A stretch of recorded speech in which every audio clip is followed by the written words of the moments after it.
સ્વામીશ્રીએ એક ઈચ્છા એવી કરી હતી કે મારે અક્ષરધામના બધા જ સ્વયંસેવકો ને બધા જે સેવા કરે છે ત્યાંની રજ એ મારી પાસે લાવજો. આ રજના દર્શન અમે કરાવીએ છીએ એટલે એટલું આપ રાખો, પણ રજને માથે ના ચડાવતા.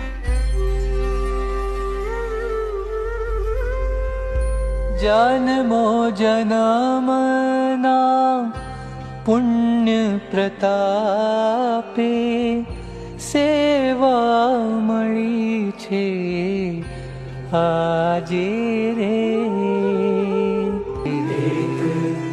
ફૂલ અમારું સ્વીકારો.